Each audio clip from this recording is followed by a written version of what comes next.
사랑하는 당원 동지 여러분 그리고 국민 여러분 반갑습니다.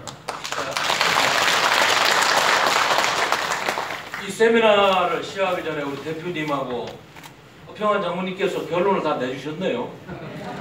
진실이 한 가지인데 진실을 다 말씀하셨습니다. 그러나 오늘 우리 학계 대선배님들, 원로 학자님들 여러 고견들이 있습니다. 여러 가지 다른 부분도 좀 보시고 통찰력도 좀 들으시면서 이론적으로 우리가 더 무장하고 국민들한테 왜 북한 핵이 폐기돼야 되는지 분명한 논리를 가지고 투쟁할 수 있도록 공부하는 그런 시간이 돼야 되겠다. 저는 그렇게 생각을 합니다. 그 작년 6월 달인가요? 한국군사문제연구원 국방부에서 아주 돈을 많이 들여서 만든 연구원이 있습니다. 성남에 있는데 저보고 거기 북핵 문제에 대해서 와서 좀 토론 좀 해달라고 해서 가보니까 전부 좌파 학자들이더라고. 보니까 보수는 뭐 저 혼자밖에 없더라고. 그래서 뭐 이상한 이야기들하고 그러길래 아까 대표님도 말씀하셨습니다. 북한의 김정은 체제가 종식되기 전에 북한 핵은 폐기가 안 됩니다. 그랬더니 싸늘을 하더라고 분위기가요. 그래서 밥도 안 먹고 온 적이 있습니다. 기분이 아파가지고. 네. 근데 그게 그러니까 누가 올렸는지 그 군사문제연구원에서 그걸 찍어가지고 제 것만 그 올려서 돌아다니는 걸 봤습니다. 거기도 또 보수가 있었던 모양입니다. 그나마 보니까요. 하여튼 그 제가 듣기로는 지금 우리나라 학자들, 미국의 전문 정보기관들 2020년 되면은 북한 핵이 160개까지 보고 있어요. 160개. 160개가 아니더라도 단 하나만 갖고 있더라도 대한민국은 북한에 군사적으로 포로가 돼서 안 되는 상황입니다. 단 하나도 남겨놓으면 안 되는 것이 북한 핵입니다. 여러분들 동의하십니까? 네. 김정은 정권 소멸 이꼬로 북한 핵 폐기다. 그 전에 답은 없다. 그런데 이상하게 대한민국은 좌파 정부가 들어설 때마다 이상한 논리로 북한 핵을 옹호하고 괜찮다. 뭐 좀 있으면 어떠느냐. 통일되면 우리 있게 된다. 이렇게 대한민국의 안보를 말살시키고 국민들의 정신무장을 해제시켰습니다. 그렇기 때문에 빨리 문재인 씨 내려와서 이 나라의 무너진 안보를 바로잡는 그날을 앞당겨야 되겠다. 바로 우리 대한민국당이 한다. 그렇게 생각합니다. 맞습니까?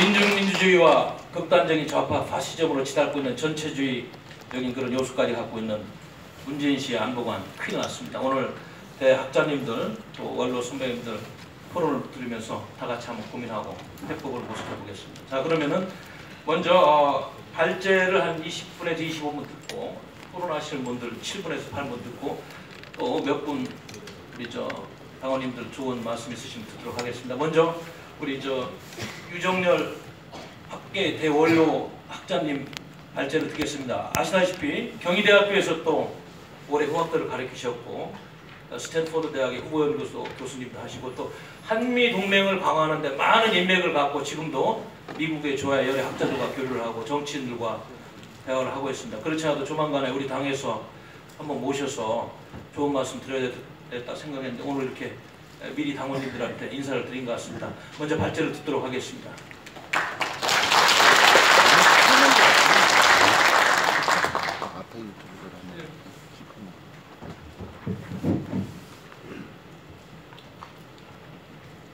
네, 무엇보다도 이렇게 부족한 저를 중요한 자리에 초청해 주신 것을 진심으로 감사합니다. 사실 이 북한의 핵 문제라는 것은 한국만의 문제가 아니고 전 세계적인 문제입니다. 그래서 저는 이것을 어떻게 발표를 해야 될까 생각을 많이 했습니다. 그래서 처음에는 순수 이론적인 측면에서 한번 써봤어요. 근데 이걸 써서 발표하려고 생각을 하니까 충분히 이해를 못하실 것 같아요. 너무 이론적입니다. 그래서 이걸 조금 현실적으로 바꿨어요. 그것도 부족해. 조금 더 바꿨습니다.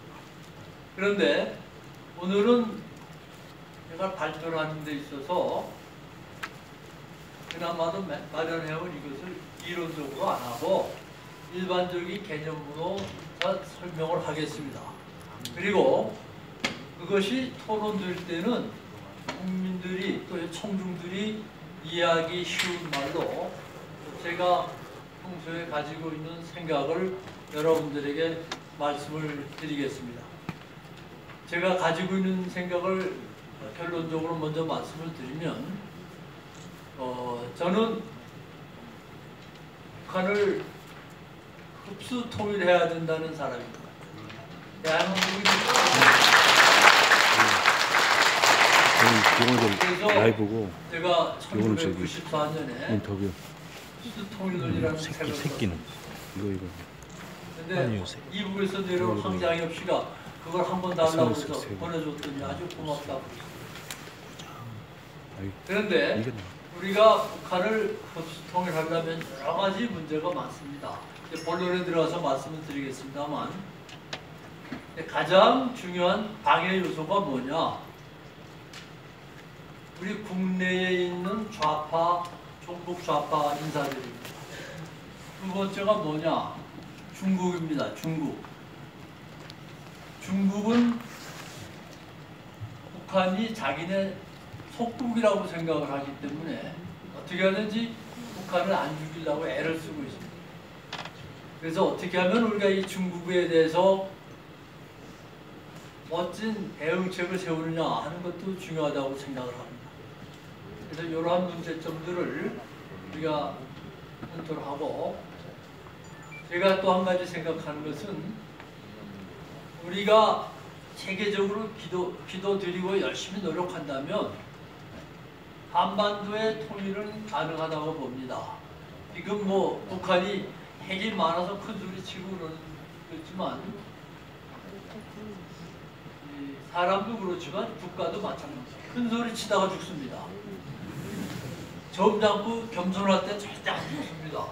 그래서 제가 느끼기에는 북한이 머지않아서 우리나라 말로 골로 간다고 그러는 건데 골로 갈 때가 되지 않았느냐 하는 생각을 합니다.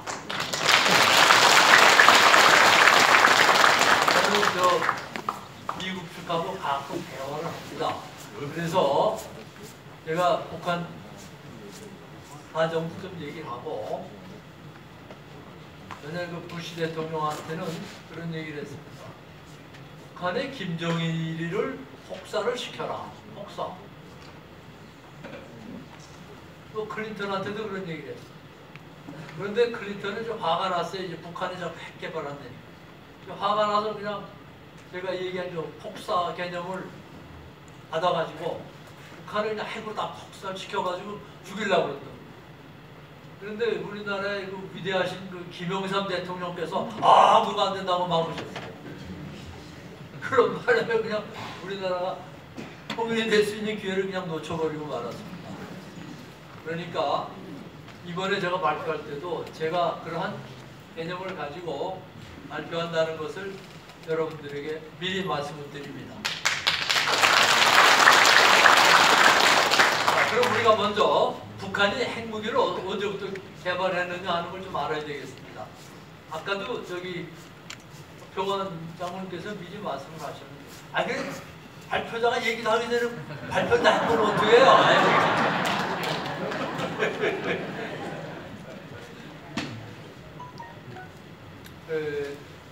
북한이 핵 개발을 시작한 것은 여기 1950년부터라고 생각을 하면 됩니다. 1950년대 말에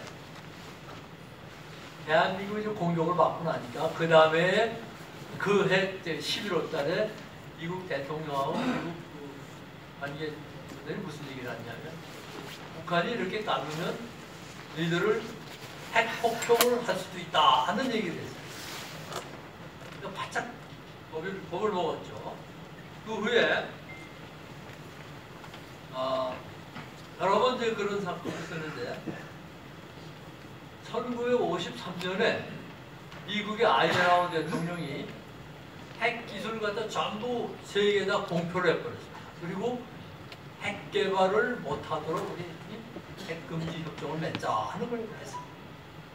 그러니까 그것을 보고 북한이 우리가 남한을 이겨내고 남한을 통일을 시키려면 우리가 핵무기를 가져야 되겠다 하는 그런 생각을 했던 것 같습니다. 그래서 소련한테 부탁을 했어요. 우리가 핵 기술을 좀 개발할 수 있도록 해달라. 그래서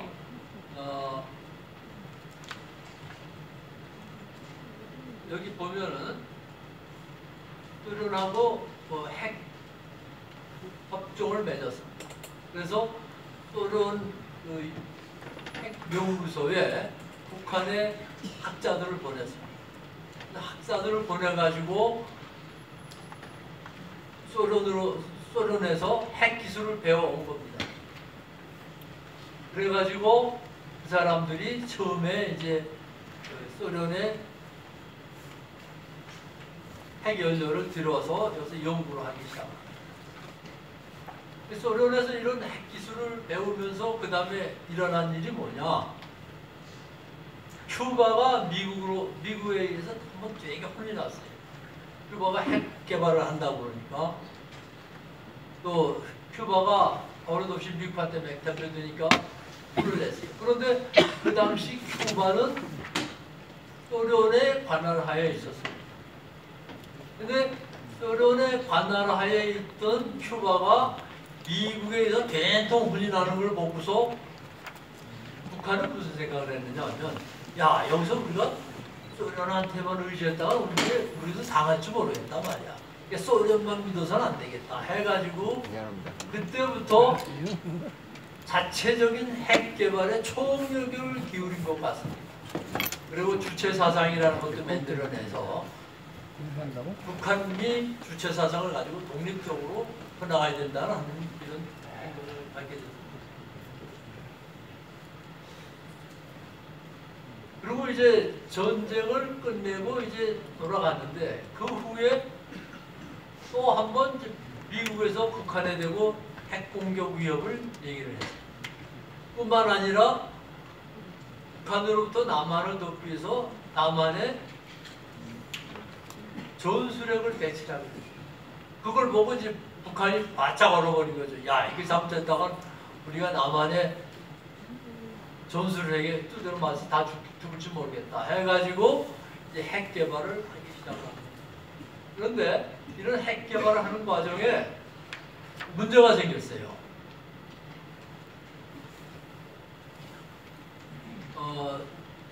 거기서 이제 배워가지고 자기들이 핵 개발을 하게 되니까 UN 안전보장이사회에서 이건 안 된다. 그래가지고 금지시켰어요. 금지시키니까 소련하고 합의해서 NPT에 가입을 해야 되겠다. 그래서 NPT에 가입을 했습니다. 했는데 가입하는 사인을 해야 되는데 사인을 안 했어요. 잘 질질 끌다 막판에 가서 했습니다. 그 이유는 자기가 하루라도 더 북한이 좀 더 하루라도 더 많은 핵 기술을 확보하기 위해서 그랬어요. 그런데 그것이 들통이 나가지고 어느 정도 됐는데 이 사람들이 핵 연료를 가지고 뭘 한다 이렇게 저거 하다가 보니까 불란서의 상용 위성이 북한을 이렇게 돌아다니다 보니까 북한이 핵 기술 개발하는 여러 가지 증조가 나타나요. 그러니까 그것을 미국에다 돌렸습니다. 그러니까 미국이 그걸 보고 화를 내가지고 그때부터 핵 기술 해보는 눈에 죽이겠단 말이야. 이래가지고 혼을 냈습니다.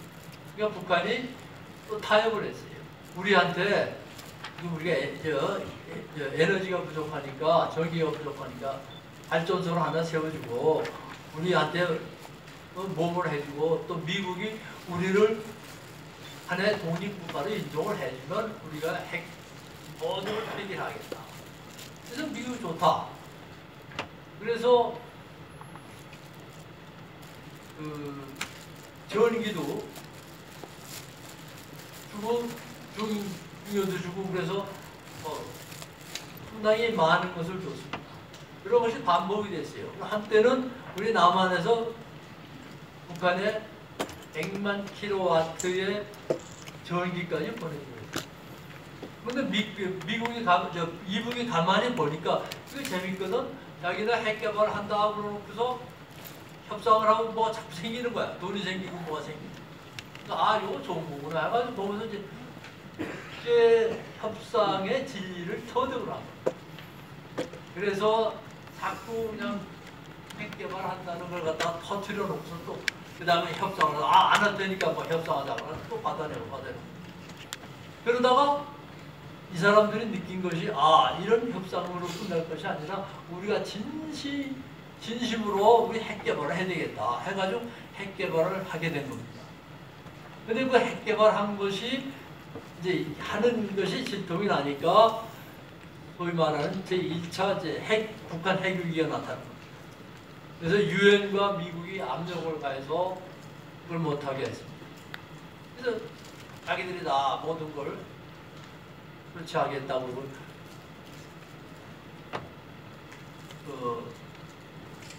모든 걸 이제 취소한다고 했습니다. 그래놓고서 또 뒤로 돌아서서는 미국 몰래 또 유엔 몰래 또 핵 개발을 했어요. 그래서 결국은 1980년대 하던 것이 끝나고 2000년대 초기에 와서 제2의 핵위기가 발생합니다. 이 제2의 핵위기가 발생하니까 미국으로서 이제 화가 난 거예요. 그때까지만 해도 북한이 핵 개발을 한다고 하지만 핵폭탄이 그렇게 큰 것도 아니고 조그만 것이 있으니까 있으나 마나 더 이상 개발 못하게 하면 되겠다 하는 생각이었는데 이제 이북이 내놓고 우리도 핵 개발했다. 우리도 수소폭탄 발명했다 하고 나오니까 참을 수가 없어요. 그래서 북한에 강압 조치를 하니까 북한이 미국이 우리나라가 국제적으로 어려운데 경제적으로 어려우니까 그 은행을 갖다 강압을 해서 은행 돈을 못하게 하는 그걸 풀어달라. 그걸 풀어서 우리가 하겠다 그랬어요. 하자. 그럼 합의를 했는데 이북이 또 안 하는 게 미국이 그 은행을 풀어주지 않았어요. 그러니까 이제 우리는 그럼 NPT에서 핵폭탄 금지 조약에서 탈퇴하겠다. 탈퇴하면서 미국과 이북의 핵 경쟁이 아주 심각하게 바뀌어져 나갔습니다. 그러면 이북이 현재 가지고 있는 핵 능력은 어느 정도이겠느냐 하는 것이 중요한데 첫 번째 핵무기를 만들려면 핵을 개발해서 그걸 조그맣게 소형화해야 됩니다. 그래야 인공위성에다 이걸 달아와요. 너무 무거운 인공위성은 달 수가 없어요. 이렇게 날아갈 수가 없어요. 소형화하는 문제하고 그 다음에 인공위성을 만들었을 때 이것이 땅 쏘면 외기권으로 날아갑니다. 내려갔다 다시 대기권으로 내려와요. 대기권으로 내려오는 사이에 이게 미사일이 가열이 되니까 뜨거워져요. 뜨거워지면 그 안에 있는 핵이 폭발할 수가 있어요. 이것을 바로 막는 기술을 개발해야 됩니다. 그런데 지금 이 막는 기술이 어디까지 개발되어 있는지는 아직 몰라요. 그러나 여러 군데에서의 그 정보와 미국 국방정보대에서의 분석에 의하면 지금 북한은 미사일 체제가 확보가 되어 있고 미사일을 대기권에 쏴가지고 다시 들어올 수 있도록 폭격을 할 수 있는 그 체제가 다 되어 있다.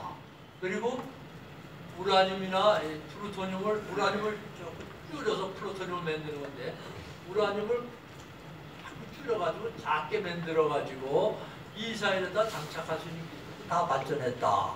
이렇게 지금 주장을 하고 있고 또 많은 사람들이 이렇게 분석을 하고 있습니다. 그럼 어느 정도는 그 가능하겠느냐? 이북에서 미국까지 쏠 수 있겠느냐? 거기에 대해서는 아직 여러 가지 그 불신이 많습니다. 그러나 이북에서 북한에서 미국에 대해서 쏘진 못하지만 북한에서 남한과 일본까지는 쏘고도 남는다. 그런 기술 개발이 다 되어 있다는 겁니다. 그래서 이것을 어떻게 막느냐 하는 것이 중요한데 이북으로서는 가장 중요한 것이 뭐냐면 미국으로 하여금 북한을 치지 못하게 북한의 핵 공격을 못하게끔 하는 견제 장치로서 그걸 써야 된다는 겁니다. 그런데 그걸 견제 장치로 쓰려면 이북에서 쏴서 미국까지 가서 떨어져야 되는데 현재로는 이북에서 쏴서 미국까지 도착하는 그 기술이 좀 부족한 게 아니냐. 이 문제를 어떻게 해결하겠느냐. 그래서 그 사람들이 해결한 게 잠수함에다 SLBM이라고 잠수함 미사일을 장착을 해서 미국 대륙 근처에 가서 이렇게 바닷속으로 돌아다니다가 바다는 팍 쏜다 이 말이야. 그러면 뉴욕에다 쏘든지 워싱턴에다 쏘든지 쏘면 거기 완전히 박살날 거 아니냐. 그러한 겁을 미국에다 주면 미국도 겁이 나서 북한에 대해서 지독한 강압 조치는 하지 못하지 않겠느냐 하는 것이 그 사람들의 생각입니다. 그래서 이 전략을 계속 쓰고 있는데 최근에는 미국에서 그러한 이북의 전략을 다 파악을 했어요. 그래서 이북을 이렇게 대해서는 안 되겠다. 트럼프가 처음에 김정은을 만날 때만 해도 어느 정도 가능하다고 생각했는데 지금은 그게 가능하지 않다고 생각을 합니다. 그래서 어떻게 생각하느냐. 지금은 김정은이를 만날 필요가 없다. 김정은이를 만날 필요 없고 너 까불고 보낼 거야. 그러니까 네가 알아서 해. 응? 이런 거예요. 강아지한테 밥 줄 때도 밥 들을래 안 들을래 안 주면 밥 뺏어 하는 식이죠. 그래서 지금 미국은 북한에 대해서 굉장히 강력한 거시적인 전략을 세워놓고 있다는 것을 여러분들에게 말씀드립니다. 그러면 북한에 대해서 이렇게 거시적인 전략을 세워놓고 있는데 대한민국이 북한을 자꾸 옹호하고 감싸고 그러니까 이 대한민국은 어떻게 해야 될 거냐? 대한민국은 어떻게 해야 될 거냐? 하는 것이 지금 미국의 아주 고민거리예요. 와이어도 뭐 여러 가지 뭐 전략 자문이 옹호는 하지만 그 고민거리를 어떻게 해결하느냐 하는 것이 이제 문제인데 그 고민거리를 해결할 수 있는 지혜와 기반을 우리가 제공해 줘야 되는 책임이 있는 겁니다. 그렇지 않으면 우리는 종북 좌파들이 저기 공산화 나대갑니다. 많은 사람들이 대한민국은 80% 정도 공산화 됐다고 합니다. 근데 제가 보기엔 아직은 아니에요. 여러분 아직은 아닌 대한민국을 북한 공산화 하겠다는 그 사람들로부터 막기 위해서 우리가 뭘 해야 되느냐. 그래서 제가 이제 여러 가지 전략을 이제 짜놓은 게 있는데 제가 생각하기에는 현재의 평화적인 핵폐기 전략은 하나도 통할 수가 없다 하는 얘기입니다. 그 이유는 아까도 뭐 우리 조 대표님께서도 말씀하시고 소 장관님도 말씀하셨지만 북한은 세습 체제입니다. 근데 그냥 세습 체제가 아니라 세습 독재 체제예요. 독재 체제가 유지가 되려면 권력을 가져야 돼요. 권력이 없으면 독재 체제를 유지할 수가 없어요. 근데 그 권력의 핵심이 뭐냐? 군사력입니다. 군사력. 그 군사력이라는 것은 지금 국제적으로 볼 때 핵무기밖에 없어요. 그럼 이 핵무기를 양보하면 김정은이는 쉽게 얘기해서 나는 내 권력을 양보하겠다는 뜻으로 밖에 해석이 안 됩니다. 그렇기 때문에 김정은이는 절대 이 권력을 놓치지 않기 위해서 핵회담에서 절대 양보하지 않을 겁니다. 그럼 핵회담에서 절대 양보하지 않겠다는 생각을 가지고 있는 김정은이를 굴복시킬 수 있는 전략이 뭐냐? 제가 생각하기에는 평화적인 협상이 아닙니다. 또 외교적인 협상도 아닙니다. 제가 보기에는 군사적인 방법밖에 없습니다. 그런데 군사적인 방법은 두 가지가 있습니다. 총력전으로 나오는 군사적인 방법이 있고 또 하나는 전술과 전략적으로 부분적인 군사작전만 피는 겁니다. 부분적인 군사 작전을 피는 것이 제가 전에도 얘기했던 김정은이나 김정일을 폭사시키는 겁니다. 이 폭사라는 건 뭐냐? 김정은이나 김정일이가 차를 타고 간다. 그러면 차에다가 폭탄을 떨어뜨리는 거예요. 죽어요. 그 안에 있는 사람도 죽고 그 앞뒤에 경호하던 사람도 죽고. 또 아니면 김정은이가 이 대중 강연을 하려고 그 운동장에서 지금 강연을 합니다. 그 강연할 때 미국이 공중에서 팍 쏴서 죽이는, 쏘는 데는 여러 가지가 있어요. 전자 기술로 쏴서 죽이는 수도 있고, 요새는 드론 폭탄이라고 해서 플라스틱으로 만든 날아가는 비행기 같은 게 있지 않습니까? 그걸 쏘면은, 그걸 날리면 레이더에 감지가 안 돼. 그러니까 하치를 못 해. 거기다가 고도의 그 정밀 전자기기를 넣고 거기다가 폭탄을 넣는 거예요. 그 폭탄을 넣어서 막 강연할 때 가서 팍 쏴요. 그러면 터집니다. 터지면서 그 사람과 그 부근에 있는 사람이 죽는 거죠. 그런 그 기술로 해서 죽여되는 수밖에 없다 이겁니다. 또 한 가지 방법은 이렇게 이제 우리가 복사시키는 방법 중에 하나가 또 뭐냐 하면 김정은이가 집에서 자요. 자는데 집에다 그 자고 있는 집에다 팍 폭탄을 터뜨리는 거예요. 폭탄이 터지면 다 죽죠. 안 죽어요, 죽어요. 그 죽이는 방법이에요. 그래서 그걸 하려고 미국에서 많은 그 연구를 해가지고 지하 25m, 지하 30, 처음에는 25m, 그 다음에 지하 30m까지 들어가는 폭탄을 이제 개발을 했었어요. 급하면 쏴 죽이려고. 그런데 이 정보가 한국의 대통령을 통해서 이북으로 넘어가 버렸어요. 이게 말이 됩니까? 그래가지고 이북에서 김정은이가 자기 그 벙커를 15m, 20m 사이에서 딱 30m까지 내려간 것 같아요. 30m인지 35m인지. 그러니까 미국이 이거 안 되겠다 그래가지고 지금 미국이 가지고 있는 그 화상 이 무기가 지하 65m까지 내려갑니다.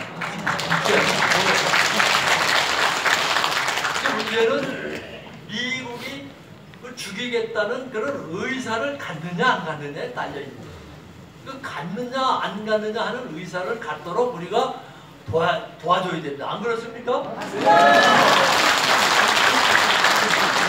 내가 북한에다가 뭐 쌀도 퍼다 주고 뭐도 퍼다 주고 아까 누구 얘기 들으니까 말이야. 제주도에 있는 감귤 우리가 뭐 먹고 있대. 이거 왜 그러냐? 게 다 입으로 넘어갔대요. 참 이게. 그래서 또 쌀값도 올라갔대요. 왜 올라가느냐? 그 쌀은 입을 갖다. 자, 남한 사람은 그렇게 하면 쌀값이 올라가죠. 쌀값이 올라갔다는 걸 못 느끼십니까, 여러분들? 느끼시죠? 자, 그리고 그런 짓 하는 사람이 대한민국의 대통령이에요? 안 들리는데? 아니죠? 이런 걸 우리가 막아내야 돼요. 그래서 우리가 이북의 핵폭탄을 해결하는 문제에 있어서는 단순히 군사적으로만 해결해서는 안 되고 정치적으로 또 고단위의 전략도 해결해야 됩니다. 근데 제가 이런 말씀을 하면 아마 안 들으실 분이 많이 계실 거예요. 딱 제 자랑 한 가지만 할게요. 제가 스탠퍼드 대학교 후보연구소에 있을 때 레이건 대통령 후보의 전략자문을 했습니다. 그런데 근데 미국은 소련 전문가들 굉장히 많아요. 그런데 그 수소폭탄을 발명한 에드워드 텔러라는 사람이 유 박사님 당신이 와서 대성 군사 전략을 와주십시오 그래. 아니 내가 소련 전문가인데 어떻게 하냐. 미국에 이제 소련 전문가 기라성 같은 사람이 많은데 내가 어떻게 합니까? 그러니까 아니다 이거야. 유 박사님은 내가 세미나 같은 거에 이야기할 때 보면 기가 막힌 전략적인 분석력입니다. 근데 국가의 전략, 군사의 전략, 이거는 분석적인 전략적인 마인드가 있어야지 지식을 많이 가지고 있다고 된 건 아니에요. 그러니까 소련을 죽이는 전략을 좀 짜달라고. 그래서 저는 못하겠다고 그랬더니 노벨 경제학상을 탄 밀턴 프리드만이라는 사람이 말이야 저한테 만나고 화를 내고 그걸 부탁하는데 그것도 안 해서 막 같은 후보 연구소에 있으면서 어쩔 수 없이 제가 받았어요. 그래가지고 제가 짠 전략이 뭐냐,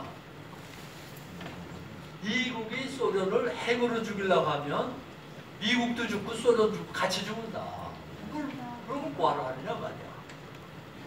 그러니까 소련을 죽이려면 경제적으로 목을 잘라주게 돼. 그래서 경제적 목 잘라주기 전략을 했어. 근데 그 이유는 밀턴 프리드만 얘기가 어느 나라가 GNP의 15% 정도를 소모성 예산으로 쓰면 그 나라의 경제적으로 망한다는 거예요. 그래서 소련으로 하여금 군사비를 그냥 왕창 지불하게 됩니다. 제가 그걸 1980년에 그 선거 때 제안을 해줬고 1980 당선되고 1980년에 취임식에 자기는 선택하겠다고 SDR 전략을 쓰겠다고. 결국 소련은 9년 만에 망했어요. 그 소련이 미국이 총 한 발 안 쏘고 소련이 망한 거예요. 그럼 우리가 해야 될 일이 뭐냐?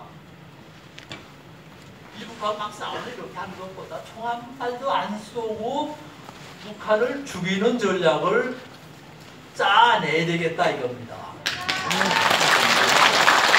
그래서 그것이 뭐냐? 제가 보기에는 이 핵 개발, 핵 확산 금지를 하는 것도 그렇고 북한을 망쳐서 대한민국하고 통일시키는 것도 그렇고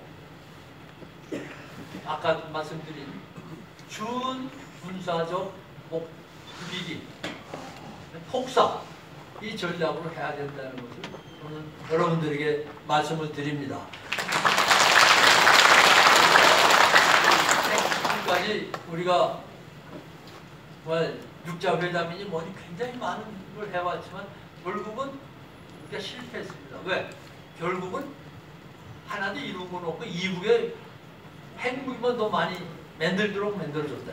그러니까 그거를 근본적으로 해결하기 위해서는 우리가 준군사적인 방법인 북한의 지도자를 폭사시키는 방법밖에 없다. 그것을 말씀드리겠습니다. 감사합니다.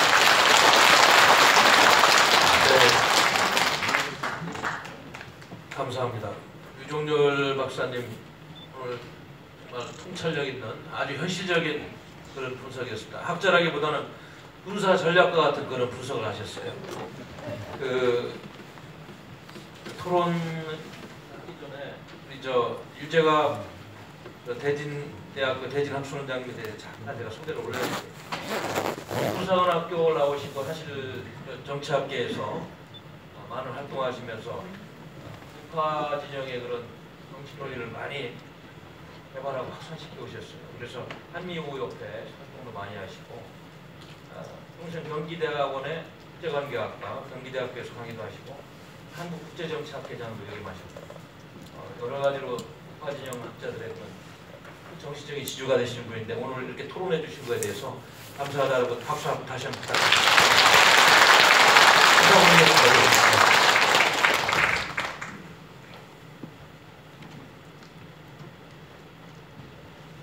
예, 감사합니다.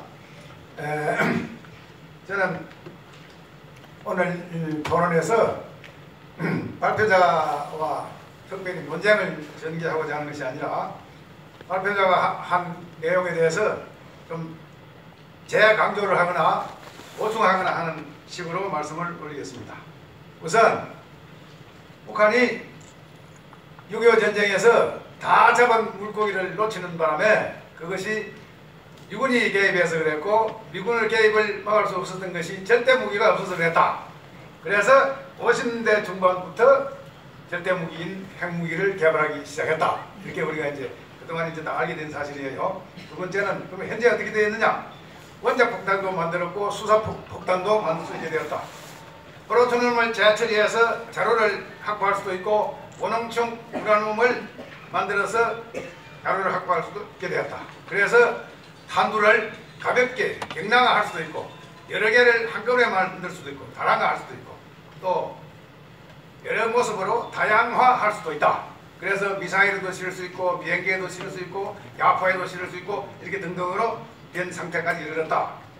자, 그러면 왜 북한은 핵을 보유하려 했던가? 우리 두 대표께서 조원진 대표님하고 허평한 대표님이 말씀하신 건데 체제보장을 위해서거나 대미 협상을 위해서다. 체제보장이라는 말은 무슨 뜻이냐면 북한의 주민과 대한민국의 국민을 인질로 만들어가지고 공포정치를 해서 꼼짝 못하게 해서 정권을 악독한 정권을 유지하겠다. 그런 뜻입니다. 그거밖에 유지할 방법이 없는 거죠. 대미 협상은 이제 북한도 핵무기와 미사일 같은 전대무기를 가졌으니까 자 미국하고 같은 수단이다. 그러니까 나중 군비통제 협상을 통해서 맞짱 한번 뜨자. 이런 거라고 볼 수가 있어요. 그런데 그동안에 김정은하고 문재인이 하는 꼴을 좀 보니까 새로운 사실이 또 발견이 됐어요. 이미 또 두 어른이 또 말씀드린 건데 제2 한국 전쟁을 재발하기 위한 최고의 수준을 준비하기 위해서다. 이런 말씀이에요. 아까 말씀을 드린 것처럼 6.25 전쟁에 다 잡은 물고기를 놓친 것이 절대무기가 없어서 그랬으니까 이제 그야말로 절대무기를 가지면 미군이 쉽게 들어오지 못하게 할 수 있다. 다시 말해서 미군이 들어오는 걸 방지하기 위해서 전쟁을 북한이 먼저 전쟁을 재발했을 적에 미군이 만약에 들어오면은 오키나와든지 동경의 동경의 항만이라든지 저기 뭐 하와이라든지 미군 기지를 포기하겠다. 이렇게 얼음장을 놓겠다. 그런 이야기가 되는 거죠. 그러니까 미군에 접근하는 것을 사전에 차단할 수 있는 그런 수단을 할 수 있겠다. 또 하나는 그럼 미리 또 발판을 좀 만들어야 되니까 군사 합의서인지 뭐인지를 만들어 가지고 북한의 침공 루트를 말하자면 완전히 무장 해제시키겠다 하는 거죠. 그래서 무장 해제시켰어요. 뭐 초소도 없애고 뭐 다 이렇게 했죠. 그런데 2, 3일 전인가 국방부에서 뭐라고 발표했냐면 서로 이제 초소 없앤 거 뭐 또 다른 거 이런 또 뭐 지뢰 제거한 거 이게 보니까 다시 사용하는 것이 불가능하게 돼서 안심해도 된다. 이건 어린애들 무슨 장난하는 것도 아니고 아니 공격자가 침공자가 다시 사용할 이유가 뭐 있어요? 장애물을 없으면 좋은 거지. 장애물이라는 것은 방어자한테 필요한 거죠. 방어자한테.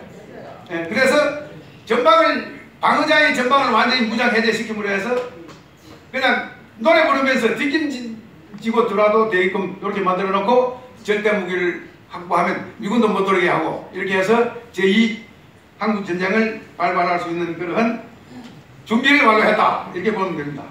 또 하나 여러분이 지적할 게 있어요. 문재인이 뭐 계산한 짓을 해가지고 전시작전 통제권을 환수한다고 그렇게 돼 있어요. 그래가지고 무슨 뭐 연합 무슨 뭐 사령부를 만들어가지고 연합 사령관을 한국군 사성장군이 해가지고 뭐 지휘한다 그렇게 되었어요. 이거 뭘 의미하느냐? 대단히 중대한 여기 함정이 들어있어요. 지금도 육해공군으로 구성이 되어 있잖아요. 그걸 구성군이라고 해요. 이 구성 그러니까 지금도 구성군에 지상군 구성군 사령관은 연합사 부사령관인 한국군 사성장군이에요. 해군이나 공군은 멀리 있으니까 한국 해군이나 한국 공군이 지휘를 못하지 않아요. 그러니까 그건 미군 장교가 지휘하고 지상군은 한반도에 와 있으니까 또 앞으로 한반도로 들어올 거니까 대한민국 사성장군인 부사령관인 연합사 부사령관인 직접 지휘하게 돼 있어요. 지휘하고 지시하게 돼 있어요. 그러니까 미 8군들 추가로 들어온 미군들을 한국군이 지금도 지시하게 할 수 있게 돼 있어요. 세계에서 유일한 케이스가 이 경우입니다. 한국이 우리가 자랑할 만하고 우리가 자부심을 느낄만 해요. 근데 이것도 잘 모르는 사람도 많지만 이것까지도 물러나라고 하는 사람들이 많은 거죠. 자주성에 위반된다 뭐 이딴 소리 해가면서 우리가 더 자존심이 높아지는 건데 우리가 지휘하니까. 그런데 최고사령관을 누가 하느냐에 따라서 전쟁 책임이 부여되는 거예요. 만약에 미군 사성장군이 연합사 사령관이 되었을 적에는 우리 군대가 기본적인 의무 중에서 억제와 방위라고 그래요. 그외에 뭐 다른 의무도 있습니다만 핵심적으로 억제와 방위. 이거는 뭐 공식이에요. 우선 억제란 뭐냐? 전쟁 안 일어나게 하는 거예요. 전쟁이 어느 쪽에서 전쟁이 일으켰든지 전쟁이 일어났으면 그건 억제가 실패한 거예요. 뭐 억제가 실패하면 연속적으로 방위 조치를 강구해야 돼요. 실제 싸우는 조치를 강구해야 된다는 말씀이죠. 그러면 연합사 사령관이 만약에 북한이 침공을 했는데 억제에 실패했다. 침공했으면 실패한 거란 말씀이죠. 침공 못하게 해야 되는데 침공해버렸으니까. 그러면 적극적으로 미국 군사 자원을 한반도에 와 있는 거라든지 일본에 있는 것인지 뭐 오키나와든지 하와이든지 하여간 끌어들이는 책임이 부여되는 거예요. 그런데 연합사 사령관은 한국군이 하면 어떻게 돼요? 전쟁 억제의 책임이 한국군 사성장군한테 가는 거예요. 그럼 요거에 북한이 침공해서 실패했을 적에 어떻게 됩니까? 한국군이 싸워야 돼. 한국군 가지고. 미국과 이제 북한이 침공해서 좀 도와달라. 좀 도와라. 미국이 뭐라 그러겠어요? 우리 책임이 없는데. 억제 실패에 대한 책임이 우리한테 없는데. 그래서 그건 미국 사정을 좀 봐야 되겠어. 이렇게 되는 거예요. 다시 말해서 자동 개입의 보장이 사라져버렸다 그 말이에요. 지금도 전방에 보다는 후방으로 빼므로 해서 소위 그 우리가 이제 인계철신이라고 그러죠. 트립 와이어라고 하는 효과가 거의 없어지다시피 했는데 하물며 정원하는 군사력까지도 정원할 가능성이 확 줄어들어 버린 거예요. 미국이 개입할 의무가 제대로 사라지는 거예요. 그러니까 제2한국전쟁으로 가는 길을 이제 무제의가 또 따가두는 꼴이 됐다 이 말이에요. 그러니까 이거는 지극히 위험한 한국 안보가 지극히 위험한 상황에 들어있다 이렇게 말씀드릴 수 있어요. 그러면 이걸 어떻게 대응할 것이냐? 유정렬 박사가 지금 말씀을 하셨죠. 중군사 이제 논문에는 중군사적인 방법이라고 했어요. 이걸 김정은이하고 김정은 그 강경파 세력을 제거한다. 그런데 우리가 통상 이걸 레짐 체인지라고 그랬는데 정금 변경 레짐 체인지인데 유 박사는 레짐 체인지라는 용어를 쓰지는 않았어요. 레짐 체인지가 돼야 된다. 당연한 이야기죠. 그렇게 되면 뭐 새로운 한로가 개척되겠죠. 두 번째는 군사방법이라고 제시했어요. 군사방법은 지금 말씀 안 했고 이 논문에는 살짝 비쳤는데 군사방법도 구체적으로 제시는 안 했는데 제가 보기에는 제가 제안한다면 그것은 선제 타격을 의미하는 것입니다. 저는 30년 이상 선제 타격을 주장해온 선제 타격 주창자이고 선제 타격 논자입니다. 왜 그러냐? 우리가 먼저 전쟁을 하는 그 방법 중에 두 가지가 있어요. 하나는 예방 타격이고 하나는 선제 타격이에요. 예방 타격은 영어로 프리벤티브. 그건 뭐냐면 예방한다는 거예요. 그런데 이걸 사람들이 많이 혼동하고 있는 뭐냐면 전쟁을 예방하는 거하고 예방 전쟁하고 혼동하는 사람이 있어요. 전쟁을 예방하는 것은 전쟁을 목적이고 예방 전쟁은 전쟁하는 방법이에요. 그 예방 전쟁은 뭐냐? 예방 전쟁은 한참 먼저 전쟁을 일으키는 거예요. 그럼 선제 타격은 영어로는 프리엠티브라고 그래요. 프리엠티브는 뭐냐? 즉각적으로 전쟁을 하는 거예요. 그래서 선제 전쟁, 선제 공격, 선제 타격 뒤에 거는 뭘 붙여도 상관이 없어요. 이것은 방위적인 내가 살기 위한 방위적인 행위다. 국제법적으로 정당한 방위적인 행위다. 이렇게 여러분께 말씀을 드립니다. 그건 이제 요건이 있어요. 스테어가 뭐냐? 긴급한 상황이 돼. 긴박해야 돼. 저기 나를 침공하고 있다. 침공하려고 한다는 긴박한 상황이 돼. 두 번째는 다른 수단이 없다.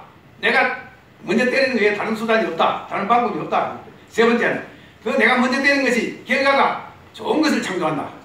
결과가 좋은 걸 나타낸다. 이 조건이 만족이 돼야 돼요.